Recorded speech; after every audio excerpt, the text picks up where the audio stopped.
السلام عليكم ورحمة الله وبركاته. قبل البداية شكرا لكم جميعا، لا تنسى الاشتراك في القناة وعمل لايك للفيديو وتعليق قد يحفزنا على الأداء كثيرا.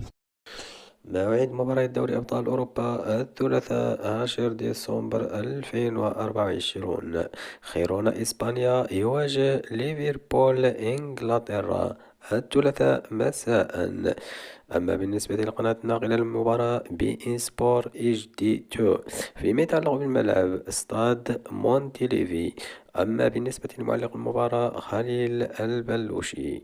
وفيما يتعلق بتوقيت المباراة 7:45 بتوقيت جرينتش، 8:45 بتوقيت مصر، 9:45 بتوقيت السعودية. فيما يتعلق بمواجهة أخرى دينامو زاغرب يواجه سيلتيك. بالنسبة للقناة الناقلة بإن سبور اتش دي 3 فيما يتعلق بالملعب ماكسيمير ستاديوم. أما بالنسبة لمعلق المباراة عبد الله الغامدي.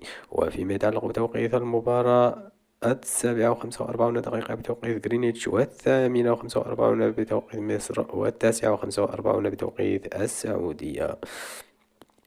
وفي مواجهة أخرى بين باير ليفركوزن وأنتر ميلانو الإيطالي الثلاثاء مساء. بالنسبة للقناة الناقلة للمباراة بي إن سبور اتش دي 3 وفيما يتعلق بالملعب باي أرينا. أما بخصوص معلق المباراة عصام الشوالي. وفيما يتعلق بتوقيت المقابلة 9 مساء بتوقيت جرينتش، 10 مساء بتوقيت مصر، 11 مساء بتوقيت السعودية. أما بالنسبة للمواجهة الأخرى أتلانتا إيطاليا يواجه ريال مدريد إسبانيا الثلاثاء مساء. بالنسبة للقناة الناقلة بإن سبور اتش دي 1. أما بالنسبة للملعب التي تقام عليه المباراة جيوسيس. أما بالنسبة لمعلق المباراة عامر الخضيري.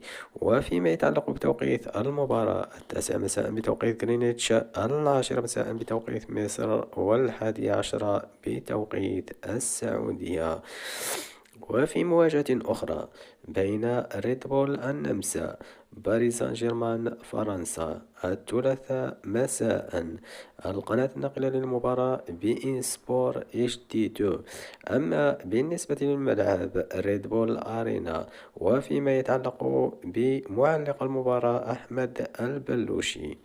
أما بالنسبة للتوقيت 9 مساء بتوقيت جرينتش، 10 مساء بتوقيت مصر، 11 مساء بتوقيت السعودية.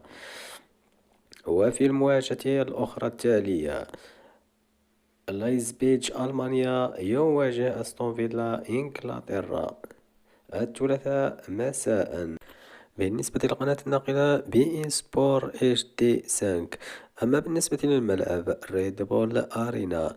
وفيما يتعلق بمعلق المباراة علي محمد علي. أما بخصوص التوقيت 9 مساء بتوقيت جرينتش، 10 مساء بتوقيت مصر، 11 مساء بتوقيت السعودية.